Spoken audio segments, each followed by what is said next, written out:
Bonjour à toutes et à tous, je suis Sigmund Freud. Depuis plus d'un siècle, j'ai sondé les profondeurs de l'inconscient, révélant les forces invisibles qui façonnent nos pensées, nos émotions et nos relations. Aujourd'hui, je vous invite à un voyage intérieur aussi délicat qu'essentiel. La rencontre avec votre anima, cette part féminine, intuitive et créatrice qui sommeille en chacun de nous. Vous vous demandez peut-être, qu'est-ce que l'anima? Pourquoi devrais-je la réveiller? Dans la vision jungienne, l'anima est cet archétype qui relie le conscient à l'inconscient, qui nous permet de ressentir au-delà de la simple logique et de puiser dans une source riche de symboles, d'imagination et de sensibilité. Lorsqu'elle reste silencieuse, nous pouvons éprouver une forme de sécheresse intérieure, difficulté à exprimer nos émotions, manque d'inspiration, sentiment de vide, malgré le rythme effréné de nos vies modernes. Imaginez un instant que vous possédez une fontaine d'eau vive au creux de votre psyché, mais que vous l'ayez oubliée. Ce sont vos idées les plus originales, vos intuitions les plus justes et votre pouvoir de création qui gisent inexploités. En réveillant votre anima, vous allez rétablir l'équilibre psychique, harmoniser votre raison et votre sentiment, et retrouver un élan vital puissant. Dans cette vidéo de 40 minutes, je vous dévoilerai le secret des 5 mots puissants capables d'ouvrir cette fontaine intérieure. Chaque mot agit comme une clé singulière. Réceptivité, pour écouter vos émotions et laisser émerger la voix silencieuse de l'âme. Créativité, pour libérer votre expression la plus authentique, qu'elle soit verbale, picturale ou gestuelle. Intuition, pour affiner votre sens du juste et prendre des décisions guidées par un savoir intérieur. Libération, pour accueillir et transformer vos ombres, ces peurs et ces blocages qui empêchent votre anima de s'épanouir. Unité, pour sceller la réconciliation entre conscience et inconscient et vous relier à votre self, ce noyau ultime de la personnalité. Chacun de ces mots fera l'objet d'un chapitre dédié. Je définirai son essence psychanalytique, j'illustrerai son action par des récits cliniques et des métaphores évocatrices, et je vous proposerai un exercice simple mais puissant à pratiquer immédiatement. Vous pourrez ainsi mesurer, jour après jour, l'impact de ces mots sur votre vie intérieure et sur la qualité de vos relations. Cette exploration ne prétend pas être un cours académique, mais un véritable rituel de transformation. Je vous encourage à prendre un cahier, un stylo et à vous engager pleinement dans chaque exercice. Mettez votre esprit en état de réceptivité, prêtez attention à vos sensations, laissez-vous surprendre par vos rêves et vos intuitions. Au terme de ce parcours, vous ne serez plus la même personne. Vous aurez réveillé une part profonde et créative de vous-même, retrouvé la confiance en vos ressentis, et renouer avec une force d'action fondée sur une compréhension plus globale de votre être. Le simple fait de prononcer ces mots au quotidien, réceptivité, créativité, intuition, libération, unité, deviendra pour vous un véritable talisman, un rappel constant de l'alliance possible entre votre raison et votre cœur. Alors, si vous êtes prêt à abandonner l'indifférence émotionnelle et à embrasser la richesse de votre monde intérieur, installez-vous confortablement. Notre voyage au cœur de l'anima commence maintenant. Nous entrons à présent dans le premier mot-clé, réceptivité, véritable porte d'entrée vers votre anima. Mais qu'entendons-nous exactement? Selon Carl Jung, la réceptivité est cette capacité à écouter les mouvements profonds de l'âme, à laisser venir les images, les émotions et les intuitions sans exercer de censure. Ce n'est pas un simple état de passivité, c'est une posture active, semblable à celle d'un récepteur qui capte un signal subtil. Dans notre monde surchargé, nous avons souvent l'oreille bouchée par le bruit extérieur et le bavardage intérieur. Réactiver la réceptivité, c'est retrouver la fréquence de l'inconscient. L'anima, archétype de la dimension féminine et intuitive, s'exprime par des symboles, des humeurs et des synchronicités. Sans réceptivité, ces messages restent inaudibles. Je pense trop, je ressens peu, entendez-vous souvent. En développant votre écoute interne, vous autorisez l'anima à se manifester, à vous guider vers des pistes inédites pour votre vie créative ou relationnelle. Imaginez Marie, cadre dans une grande entreprise, submergée par les chiffres. Chaque soir, épuisée, elle zappe de série en série, sans savoir pourquoi elle se sent vide. Un jour, elle tente un exercice de réceptivité. Au lieu de s'endormir devant son écran, elle s'assoit 5 minutes, yeux fermés, mains sur le ventre, et écoute son rythme respiratoire. Au bout de 2 minutes, une image surgit. Celle d'un jardin en fleurs. Elle note ce rêve éveillé et décide le lendemain de s'inscrire à un atelier de poterie, pulsion créative qu'elle ignorait jusque-là. Quelques semaines plus tard, elle décrit sa vie comme une floraison intérieure. Le simple fait d'avoir réouvert son canal d'écoute a libéré son anima. Le dialogue mental. Qu'est-ce que je vais répondre? Que dois-je faire ensuite? La peur de l'inconnu. Craindre les images ou émotions qui pourraient surgir. L'urgence extérieure. Multitâche. Notification. Sollicitation constante. Chaque fois que vous prenez votre téléphone ou que vous cherchez à résoudre un problème immédiatement, vous coupez le fil tendre qui relie votre conscient à votre inconscient. Je vous propose un petit rituel de réceptivité à faire tout de suite.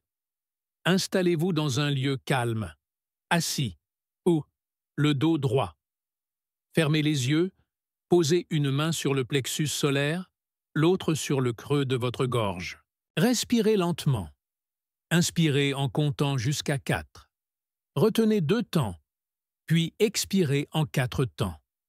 Laissez venir toute sensation physique ou image mentale pendant exactement 2 minutes. Notez immédiatement tout ce qui vous traverse l'esprit. Un mot, une couleur, un souvenir, une émotion. Ne cherchez pas à interpréter. Cette première étape consiste simplement à recevoir. Effet attendu. Une légèreté émotionnelle. La simple prise de conscience de votre paysage intérieur peut apaiser l'anxiété. Des idéations nouvelles. Un projet, un mot ou une phrase peut jaillir spontanément. Un sentiment de lien avec vous-même. Vous réalisez que vous n'êtes pas qu'un esprit logique, mais un univers riche à explorer. Après avoir ouvert la porte de votre inconscient par la réceptivité, explorons maintenant la première langue de l'anima, la créativité. Ce deuxième mot-clé révèle comment votre part intérieure s'exprime et se manifeste dans le monde. La créativité n'est pas réservée aux artistes. Elle désigne toute capacité à générer quelque chose de neuf, une idée, un geste, une mélodie intérieure. Pour Jung et moi, c'est le véhicule privilégié de l'anima. À travers elle, l'âme transfère ses énergies latentes dans la réalité. Elle transcende la rationalité, autorisant l'imprévu. Elle crée un espace symbolique où l'inconscient peut jouer et se révéler. Elle unit l'émotion et l'intellect. Vous ressentez et pensez en même temps. Cas clinique, le journal pictural de Paul Paul, cadre financier, vivait enfermé dans des tableurs. En thérapie, je l'ai invité à tenir un journal pictural. Chaque soir, il peignait librement 3 coups de pinceau sans chercher à faire beau. Rapidement, ses toiles firent surgir des formes inédites. Un oiseau, un arbre, puis une silhouette. Ces images l'aidèrent à verbaliser des désirs ignorés, changer de métier, voyager et à passer à l'action. À vous maintenant, prenez 3 minutes chrono. Choisissez un médium, stylo, craie, peinture, collage. Sans réfléchir, laissez vos mains dessiner ou écrire ce qu'elles veulent. Ne cherchez ni forme ni sens. Accueillez le morceau d'âme qui surgit. À la fin, notez en une phrase ce que vous avez ressenti. Libération émotionnelle. Toute créativité non jugée apaise l'angoisse. Accès à l'inconscient. Les images produites sont des messages codés de votre anima. Élan vital. L'enthousiasme naît quand on crée sans barrière. Intégrer la créativité dans votre quotidien, c'est inviter l'anima à danser avec vous. Nous voici au cœur du troisième mot-clé. Intuition. Là où la raison analyse, L'intuition saisit d'un seul coup d'œil une vérité profonde, sans passer par le raisonnement pas à pas. C'est comme un éclair qui traverse l'esprit. Vous savez, sans savoir exactement comment, ce qui est juste pour vous. La logique prend appui sur la chaîne d'idées. Si A, alors B, donc C. L'intuition, elle, naît d'un saut symbolique. Elle relie directement un ressenti à une connaissance. Dans le cadre de l'anima, l'intuition est son instrument de prédilection. C'est elle qui traduit les messages de l'inconscient sans les filtrer par l'esprit critique. Les rêves condensent des fragments du jour et de l'enfance sous forme d'images symboliques. Votre inconscient travaille par métaphore, et l'intuition déchiffre ces métaphores. Une eau claire peut signifier la clarté émotionnelle, une porte fermée, un blocage intérieur. Ainsi, l'intuition est étroitement liée au langage des rêves, ce point aveugle où la raison ne peut pas intervenir. Sophie, manager stressée, rêvait chaque nuit d'un phare entouré de brouillard. En séance, elle comprit que ce phare symbolisait son guidage intérieur. Face à une décision professionnelle complexe, elle devait faire confiance à son ressenti plutôt qu'à l'analyse de chaque risque. Ce simple rêve boussole lui apporta le courage de changer de poste et d'entreprendre un chemin plus aligné avec ses valeurs. Pour aiguiser votre intuition, posez-vous une question précise. Par ex, quelle direction prendre ce soir? Fermez les yeux, respirez calmement et attendez 2 minutes. Notez la première image ou sensation qui surgit. Ne la jugez pas. Comparez votre réponse intuitive à votre réflexion logique. Vous verrez la puissance de ce message intérieur. En cultivant cette ouverture à l'intuition, vous offrez à votre anima un véritable canal d'expression. Nous entrons maintenant dans le 4e mot-clé, libération, cœur même de la transformation de l'anima. Libérer, c'est offrir un espace à nos parties refoulées, nos peurs, nos colères, nos désirs interdits, pour qu'elles cessent de nous emprisonner. Jung appelait ombre cet ensemble de pulsions et de sentiments jugés inacceptables par le surmoi. Refoulés, ils se drapent d'énergie négative et sabotent notre équilibre. Libération signifie reconnaître ces contenus sans culpabilité, leur donner voix, les laisser s'exprimer pour les transformer en force. Pourquoi la libération réveille l'anima? Elle allège le système psychique. Moins de tension, plus de fluidité émotionnelle. Elle ouvre un canal direct vers l'imaginaire. L'âme retrouve son souffle pour créer. Elle réconcilie la part lumineuse et sombre de votre être, consolidant votre unité intérieure.